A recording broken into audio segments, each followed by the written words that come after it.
Saúde mental com foco na prevenção ao suicídio é prioridade durante o Setembro Amarelo em Criciúma.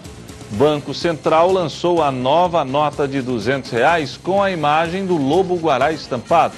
Governador Carlos Moisés vistoriou obras da subestação de energia elétrica Siderópolis 2. Em Florianópolis, advogado entregou defesa do governador do estado em processo de impeachment. Na Alesc, deputados aprovaram criação de comissão mista para análise de mudanças no IRESA. Instituto Federal Santa Catarina abre inscrições para cursos técnicos de qualificação profissional. Pandemia mudou a rotina de todos, inclusive de quem se prepara para o vestibular. No esporte, Próspera confirma retorno de Paulo Baier para comandar o time da raça na segunda divisão do campeonato estadual. E ainda, lateral esquerdo do Tigre não pensa em deixar o Criciúma e foca no acesso carvoeiro para o Campeonato Brasileiro da Série B. As principais notícias do dia você confere a partir de agora. No ar pela TV Primavera de Criciúma, Informe Região.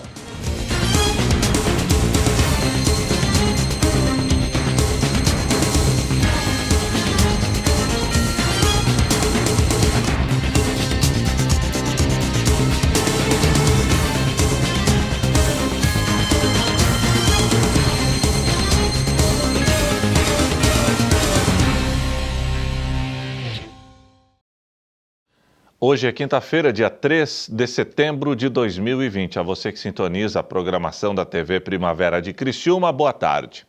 Estamos no Setembro Amarelo, mês que enfatiza a importância de se manter em dia a saúde mental. Em Criciúma, o foco está no combate à depressão e também no combate, principalmente ao suicídio. Fui pessoalmente até a Secretaria de Saúde do município conversar com a coordenadora do programa na cidade. Acompanhe. Muito bem, é o Setembro Amarelo, esse mês que trata justamente da saúde mental e das consequências, né, que a saúde mental mal cuidada pode acabar acarretando. Estou aqui com a Ana Loss, que é a coordenadora de saúde mental da cidade de Criciúma. Durante a pandemia, uma situação que está preocupando muito as autoridades é justamente essa questão envolvendo a ansiedade, a depressão, que pode culminar até no ato de suicídio. Isso, de fato, chama atenção e preocupa? Sim, tem nos preocupado bastante, né?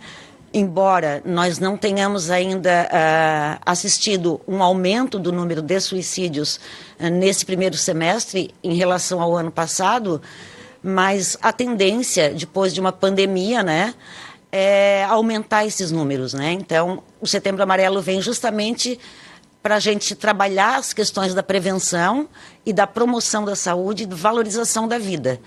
Uhum. Então, é um mês que nós desenvolvemos várias ações no município para que a população se conscientize dos problemas que existem, que podem ser aumentados por conta da pandemia, e também divulgar os serviços que essas pessoas podem procurar caso venham a ter algum problema referente à saúde mental. Por que é tão importante a gente falar de saúde mental? Era um tema que até pouco tempo atrás ficava alheio, né, às informações que circulavam na mídia e vem ganhando cada vez mais espaço. Por que é importante a gente prevenir e falar de saúde mental, Ana? Então, existe um tabu bastante grande, né, envolvendo a questão do suicídio, e isso é histórico, e a gente entende, a própria Organização Mundial da Saúde, ela entende que falar é a melhor solução, né? E não falar, omitir, só aumenta o número de casos. Então, temos sim que falar, que desmistificar, porque existem muito preconceito ainda em as pessoas procurarem os serviços de saúde mental. E o suicídio acontece em qualquer pessoa, para qualquer pessoa, em toda a população, em qualquer idade, né? Hoje é a segunda causa de morte em jovens de 15 a 29 anos de idade. Então, isso é uma coisa muito séria, muito grave, e a gente tem sim que falar sobre os nossos serviços para que as pessoas busquem auxílio e possam falar e controlar as suas emoções e os seus desajustamentos, né, sociais. Perfeitamente. De que forma as pessoas, cidadão que não é um psicólogo, enfim, que está nos acompanhando, o telespectador pode ajudar e pode identificar uma pessoa que está passando por um tipo de problema que futuramente pode culminar num atentado contra a própria vida? Então, normalmente as pessoas, elas mostram sinais de que não estão bem, né? A própria tentativa de suicídio, que é as pessoas banalizam como achando que é só para chamar atenção, que as pessoas não vão fazer, isso é uma coisa muito séria, né? Porque é um pedido de ajuda. Então, ou uma mudança de comportamento, mudança nos hábitos, se despedir das pessoas que gostam de animais de estimação, né, que gostavam, dar de presente para outras pessoas. Essas mudanças de comportamento nos levam a entender que alguma coisa não está bem com aquela pessoa. Então, busquem ajuda. Uhum. Aqui em Criciúma a gente tem o CVV e também alguns outros números que estão à disposição justamente destas pessoas que passam por esse tipo de dificuldade. O que pode ser falado a respeito desse tema? Então, nós temos o NUPREVIPS, que é o Núcleo de Prevenção às Violências e Promoção da Saúde, que funciona lá na Unesc, né? Que trabalha as questões das violências, e o suicídio é uma violência autoprovocada. E o telefone é 3431-2764, funciona das 8 da manhã às 18 da tarde. Todos os dias da semana, de segunda a sexta, e qualquer pessoa pode ligar e pedir informações ou procurar diretamente o serviço que nós vamos ter lá. Enfermeiros, assistentes sociais, psicólogos, para estar atendendo essas pessoas. Temos também os CAPs, né, 4 CAPs aqui no município de Criciúma, e o CAPS 3, que é 24 horas, cujo telefone é 3403-3450. Também as pessoas podem buscar ajuda nesses locais. Ana, sempre bom então as pessoas ficarem atentas e se disponibilizarem a ajudar aquelas que passam por problemas psicológicos em virtude da pandemia ou qualquer outro tipo de situação. Exatamente, né? Ouvir a queixa, não banalizar o sofrimento das pessoas, entender que esse momento especificamente ele tem trazido um transtorno mental generalizado, então todos estão sujeitos a terem as suas emoções aumentadas, afloradas, né? Então busquem ajuda, por favor. Tá certo, um tema muito importante cuja TV Primavera, claro, sempre foi e sempre será parceiro. É o Setembro Amarelo. Voltamos ao estúdio. O Banco Central lançou a nova nota de R$200 com a imagem do lobo-guará estampada. Essa é a 7ª cédula da família de notas do real. Segundo a instituição, o Banco Central, este ano serão produzidas 450 milhões de unidades da nota que já está circulando. Não se espante se receber por aí uma nota como esta. As novas cédulas de R$200 já entraram em circulação a partir desta terça-feira nas capitais, onde o Banco Central possui uma unidade regional. A nota tem tom cinza, azul e sépia e é ilustrada com o lobo-guará, animal ameaçado de extinção. Ele ficou entre os mais votados em uma pesquisa feita pelo BC na época do lançamento das notas de R$2 e R$20, que tem ilustração de uma tartaruga marinha e de mico-leão dourado. Apesar de muitos na internet preferirem que a imagem tivesse um outro bicho típico da fauna brasileira, o vira-lata caramelo, o que gerou diversos memes. O lançamento oficial da nota de R$200 foi realizado hoje pelo Banco Central. Segundo o Bacen, a criação da nova cédula já era planejada, mas foi acelerada com a pandemia da Covid-19 por causa da menor circulação de dinheiro em espécie no mercado. Isso porque, além do fechamento do comércio em várias cidades, muitas pessoas passaram a guardar mais dinheiro em casa por segurança. O presidente do BC, Roberto Campos Neto, explicou que este aumento de demanda por papel moeda aumentou durante a crise não só no Brasil, mas também em outros países. Ele afirmou que a criação é uma resposta da instituição pelas mudanças provocadas pela pandemia. O momento singular que estamos vivendo trouxe os mais diversos desafios. E um deles foi o aumento expressivo da demanda da sociedade brasileira por dinheiro em espécie. O aumento foi verificado no Brasil desde o início da pandemia, mas não foi exclusividade do nosso país. Outras nações viveram um fenômeno semelhante. Em momentos de incerteza, é natural que as pessoas busquem a garantia de uma reserva em dinheiro. A diretora do Bacen, Carolina Assis de Barros, explicou que o aumento desta demanda foi percebida pelo banco em abril, logo no início da crise sanitária, o que levou o Conselho Monetário Nacional a decidir pela criação da nota. Mas por que uma cédula de R$200? Primeiramente porque o BC precisava agir preventivamente e com responsabilidade. Diversos cenários de estresse foram modelados pela equipe econômica do BC e ficou claro que, se nenhuma medida incisiva fosse tomada, poderíamos sim ter falta de numerário. É dever do BC atuar para que isso não aconteça. Vivemos em um país heterogêneo no tocante aos meios de pagamento, mas podemos afirmar que o dinheiro em espécie ainda é a base das transações no nosso país. Assim, falta de cédulas e moedas poderia significar o não acesso de grande parcela da população a itens de consumo básico. Diante dessa grave possibilidade, ainda em abril, o BC começou a fazer uso do que chamamos estoque de segurança de cédulas e moedas. É uma quantidade de numerário reservada para situações de aumento de demanda. A previsão do Banco Central é que até o final do ano, 450 milhões de unidades da nota sejam produzidas. O Bacen irá gastar cerca de 100 milhões de reais a mais no orçamento anual com a produção das novas cédulas. A nota de R$200 será a mais alta em circulação no nosso país.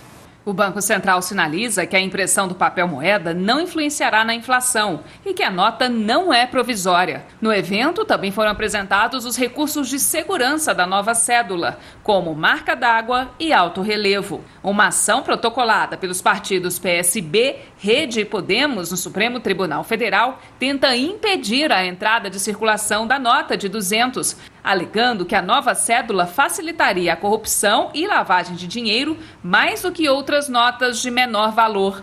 O Banco Central, por sua vez, argumenta que, além da prática conhecida como entesouramento, que é o hábito de guardar dinheiro em casa, a concessão do auxílio emergencial a cerca de 60 milhões de brasileiros deram base à decisão.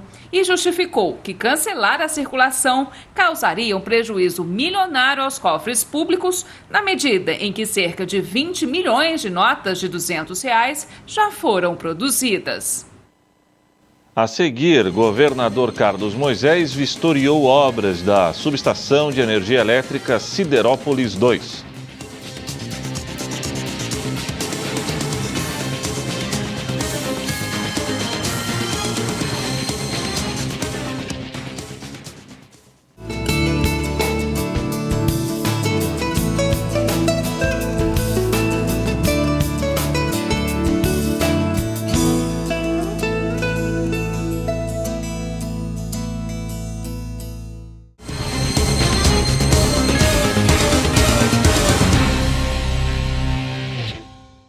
Em Siderópolis, o governador Carlos Moisés conheceu a maior subestação em obra no Brasil. Acompanhe na reportagem. O governador Carlos Moisés vistoriou a obra da subestação Siderópolis 2, no sul do estado. Trata-se da maior subestação de energia elétrica em obra no Brasil, cuja capacidade instalada será de 2.016 megavoltamperes. A futura estrutura faz parte do rol de projetos do consórcio Aliança, uma parceria entre as empresas Celesc e EDP para reforçar a infraestrutura energética de Santa Catarina. Essa concessionária está realizando investimentos que somam 1 bilhão e 300 milhões de reais no estado. Desse total, 183 milhões de reais estão sendo alocados apenas na nova subestação de Siderópolis, que deve ser entregue em junho de 2021. Além da obra em Siderópolis, o consórcio Aliança tem em curso a ampliação de outras 5 subestações, além da instalação de 480 quilômetros de rede de transmissão. Durante sua visita à obra em Siderópolis, o governador destacou a magnitude do empreendimento, que trará mais segurança no fornecimento de energia, especialmente para regiões como o sul do estado, a Serra e o meio-oeste catarinense. A obra é um trabalho que gera mais de 3.000 empregos diretos, contando todos os investimentos do consórcio Aliança, e vai impactar positivamente na estabilidade, na qualidade e na segurança da entrega de energia elétrica em Santa Catarina. Isso vale para o usuário doméstico e para quem empreende ou tem uma indústria e um comércio. Já em Florianópolis, o advogado de Carlos Moisés entregou a defesa do governador de Santa Catarina no famoso processo que pede o impeachment do chefe do Executivo do Estado. O chefe interino da Casa Civil, Juliano Chiodelli, e o advogado Marcos Probst entregaram a defesa do governador Carlos Moisés no processo de impeachment que tramita na Assembleia Legislativa. O documento foi protocolado por volta das 4h15 da tarde de quarta-feira, na presença do presidente da Comissão Especial, deputado estadual João Amin. As defesas da vice-governadora Daniela Reiner e do secretário de Estado da Administração, Jorge Eduardo Tasca, também foram entregues. A defesa do chefe do Executivo Estadual afirma que há ausência de justa causa para a admissibilidade da denúncia e que também não há causa jurídica que justifique o impedimento. O documento pede a inexistência de crime por parte do chefe do Executivo na acusação que teria originado o pedido de impedimento.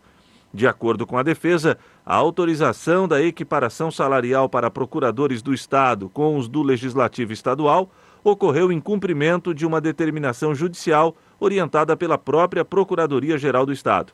O que para a defesa configura que não há crime de responsabilidade praticado pelo governador.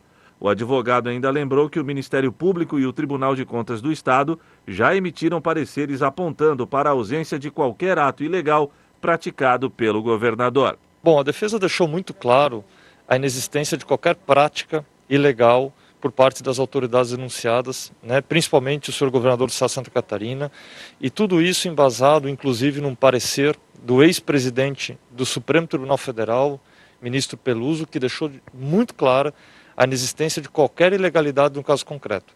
Então a defesa está convicta de que a comissão emitirá parecer pela inexistência de crime de responsabilidade, por consequência levar a plenário pelo arquivamento deste processo de impeachment. Uma linha, né? Sim, inclusive o Tribunal de Contas do Estado de Santa Catarina prestou informações no sentido de que o governador do Estado sequer é investigado, não há nada a apurar em relação ao governador do Estado, e o Ministério Público do Estado de Santa Catarina, por 2 oportunidades, já se manifestou pela inexistência de qualquer ato ilegal, quiçá crime de responsabilidade. Então a defesa está muito tranquila pela ausência de justa causa nesse processo de impeachment, que ele possui natureza tão somente política. Deputados estaduais aprovaram a criação da comissão mista para analisar mudanças na indenização por regime de serviço público ativo. Confira. Em reunião ordinária realizada nesta quarta-feira, a Comissão de Finanças e Tributação acatou o requerimento de autoria do deputado Sargento Lima, que solicita a formação de uma comissão mista com o objetivo de analisar a indenização por regime de serviço público ativo que fixa o subsídio mensal dos militares estaduais. De acordo com o requerimento, a comissão mista deverá ser formada por 2 membros da Comissão de Finanças e Tributação, 2 membros da Comissão de Trabalho e 1 membro da Comissão de Segurança Pública. A proposta foi relatada pelo deputado Milton Albos. A formação dessa comissão é necessária de forma a auxiliar o Estado e as categorias a entrarem num consenso, evitando novas discussões judiciais que tratam sobre a remuneração das carreiras militares no Estado de Santa Catarina. A Comissão de Finanças também aprovou a proposta de alteração do decreto legislativo que declarou estado de calamidade pública em Santa Catarina em função da pandemia de Covid-19. A iniciativa altera o prazo estabelecido do dia 5 para o dia 30 de setembro para a apresentação do relatório de gestão fiscal do Poder Executivo, referente aos 2 primeiros quadrimestres do ano. A medida ainda possibilita mais tempo para a comissão especial composta pela Assembleia Legislativa fiscalizar os gastos do governo com o enfrentamento à pandemia. Ora, simplesmente uma questão ali da alteração da data, do dia 5 para o dia 30, para a apresentação do relatório, que eu acho justo, já que uma vez que encerra o prazo do relatório quadrimestral ali, seria... não tinha como se admitir ali que eu permanecesse naquela data do dia 5, não tinha justificativa nenhuma. A assessoria da comissão de pronto ali trouxe, então fiquei contente ali de ver o time todo trabalhando junto ali e a gente podendo esclarecer um pouquinho melhor. E como o senhor disse mesmo, com a intenção de não engessar mesmo ali aos poderes ali em relação à tomada de decisão, que para mim são muito importantes para Santa Catarina. Ainda durante a reunião ordinária, a Comissão de Finanças e Tributação aprovou o projeto de lei que permite o uso de espaços públicos e privados destinados à prática desportiva coletiva durante a pandemia. Também aprovou o projeto de lei complementar de autoria do Tribunal de Justiça de Santa Catarina, que altera regras de promoção de juízes por merecimento. O projeto revoga a possibilidade de permanência de candidatos remanescentes de lista tríplice anterior em nova lista para concorrer a novas vagas disponíveis. O Instituto Federal de Santa Catarina abriu inscrições para cursos técnicos e também cursos de qualificação profissionais gratuitos. Acompanhe. O Instituto Federal de Santa Catarina abriu nesta semana os processos seletivos dos cursos gratuitos com início ainda em 2020. Nas unidades do IFSC em Criciúma, Araranguá e Tubarão, há oportunidades para cursos de qualificação profissional e cursos técnicos concomitantes e subsequentes. Todos têm inscrição gratuita e terão processo seletivo realizado por sorteio público. Para os cursos técnicos, as inscrições devem ser realizadas até 14 de setembro. Para os cursos de qualificação profissional, as inscrições vão até 25 de setembro. Os editais de oferta de vagas estão disponíveis no site do IFSC. As inscrições e as matrículas devem ser feitas de forma online através do site www.ifsc.edu.br. Com a suspensão das atividades presenciais devido à pandemia da Covid-19, as aulas acontecerão de forma não presencial, pelo menos até 31 de dezembro deste ano. Para tanto, é necessário que o candidato tenha acesso a computador ou outro meio de comunicação conectado à internet para que possa acompanhar e realizar as atividades do curso escolhido de forma remota. O calendário dos cursos com início em 2021 deve ser definido nas próximas semanas. A seguir, Próspera confirma retorno de Paulo Baier para comandar o time da raça na segunda divisão do Campeonato Estadual.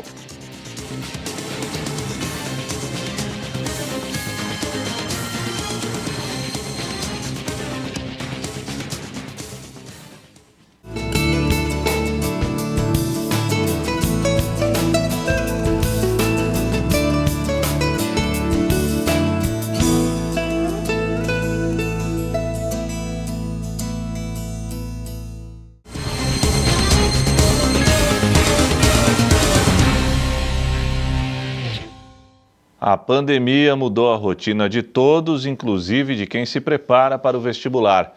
As universidades, assim como o Enem, precisaram alterar o cronograma. Os vestibulandos estão se virando para conseguir dar conta dos estudos em casa, já que as aulas preparatórias oferecidas pelos cursinhos também foram suspensas por causa da Covid-19. O Matheus não quer perder tempo. O estudante vai concorrer a uma das 11 mil vagas da FUVEST, um dos vestibulares mais concorridos do país. Mas dessa vez a preparação não é dentro da sala de aula como ele estava acostumado. Devido à pandemia, a maratona de estudos agora é em casa. A gente sabe que o ensino remoto ele não tem a mesma interação do presencial, você não tem aquele contato tete a tete com o professor, tete a tete com o aluno. Então isso acaba fazendo muitas vezes você pensar em desistir, querer deixar para depois. Mas eu acho que o que foi muito bacana é que eu e meus amigos mesmo, a gente conseguiu montar um grupo de estudo e a gente se ajudando para que esse sentimento fosse passando e a gente pudesse se ajudar e tentar se adaptar a esse novo normal. A Sara começou o ano no cursinho presencial, mas precisou se adaptar rapidamente à mudança das aulas presenciais para remotas. E isso gerou expectativas.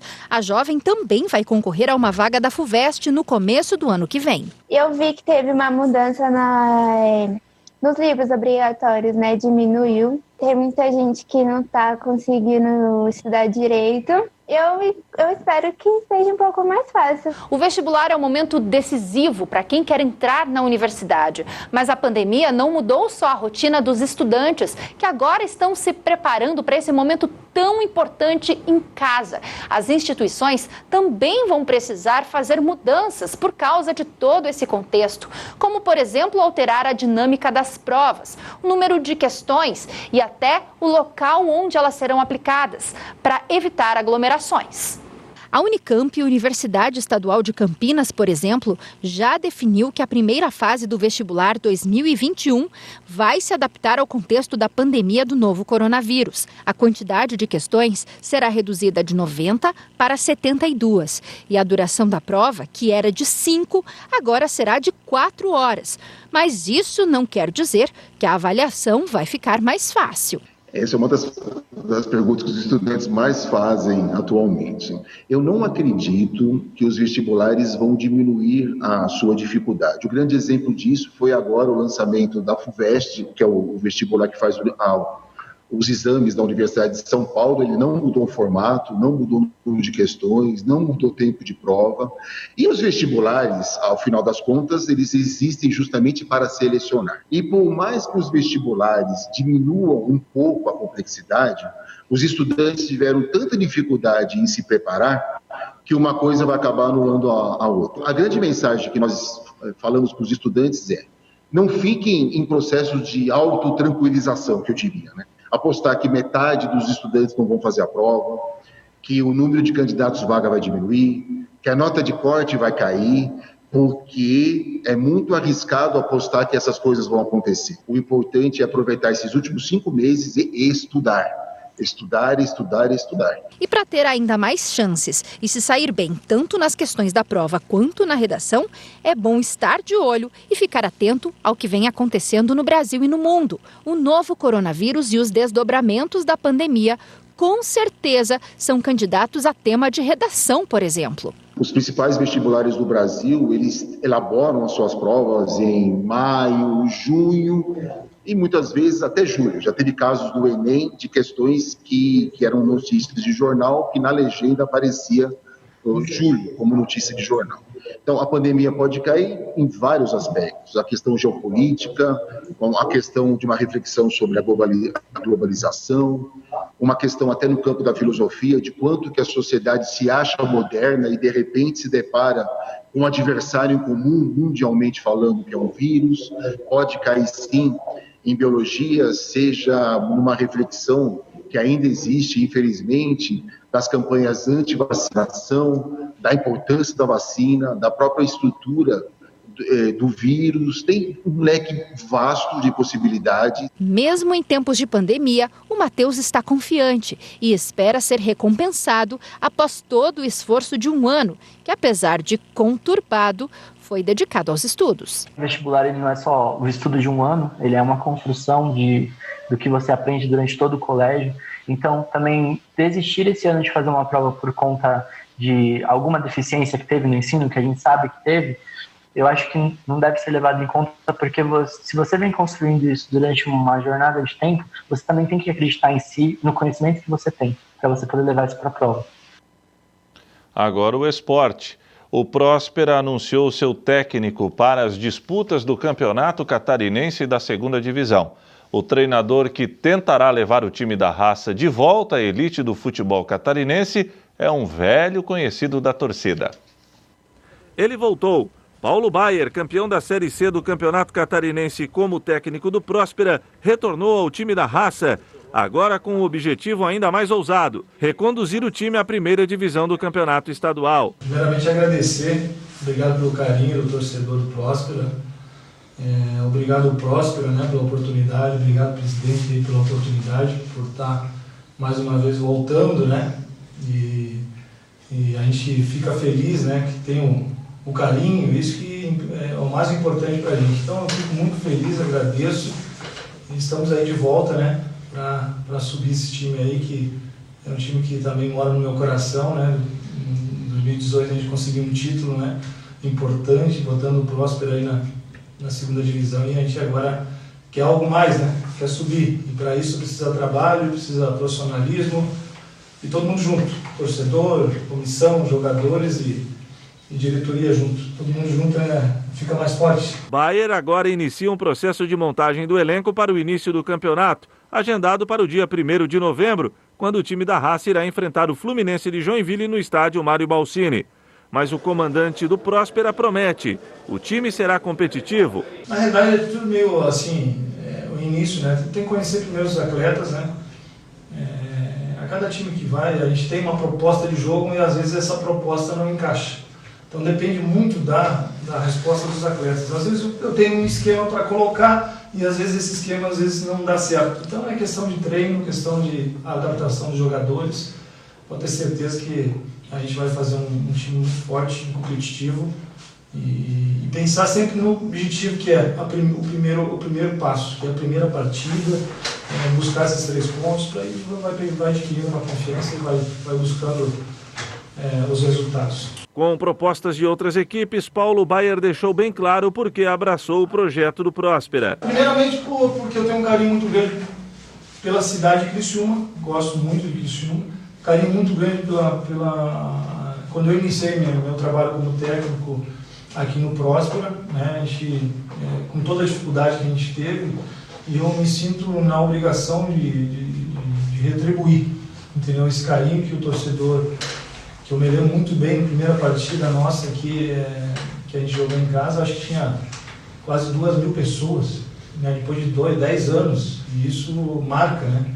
Isso é importante. Então eu tenho um carinho muito grande pro Próspera e estou muito feliz de estar retornando, muito feliz de tentar ajudar, né, de alguma maneira, para que a gente possa botar o Próspera na primeira divisão. De currículo vitorioso, o chefe do departamento de futebol do Clube da Raça quer dar sequência ao seu sucesso profissional, levando o querido Prospinha à elite do futebol catarinense. Na verdade, eu sempre falei, já falei para ti, né? Quando eu era atleta, eu queria deixar uma marca, deixar um legado, né? Às vezes as coisas acontecem, às vezes não acontecem, mas você tem que ter o profissionalismo em primeiro lugar. A dedicação, isso a gente consegue passar para os atletas. E aqui no Próspera não vai ser diferente, vai ter cobrança, né? Vai ser um time competitivo, pode ter certeza, e que a gente vai fazer um grande sucesso aí. E já pelos lados do Criciúma, o negócio é aproveitar a boa fase. Tem jogador do Carvoeiro que vem chamando inclusive a atenção de outras equipes do país, mas nem pensa em deixar o Tigre para trás. Ele estreou no último jogo antes da pandemia, ainda pelo Campeonato Catarinense, contra o Joinville no norte do estado, onde na ocasião o Tigre venceu por 1-0. De lá para cá, Kaique se tornou o dono da lateral esquerda Carvoeira. O jogador que veio do futebol do Rio Grande do Norte está feliz com seu desempenho com a camisa tricolor. Claro que todo jogador tem que ter sua autoavaliação, né? E creio que eu estou numa crescente boa. Eu venho trabalhando forte para buscar a melhorar a cada treino, a cada jogo.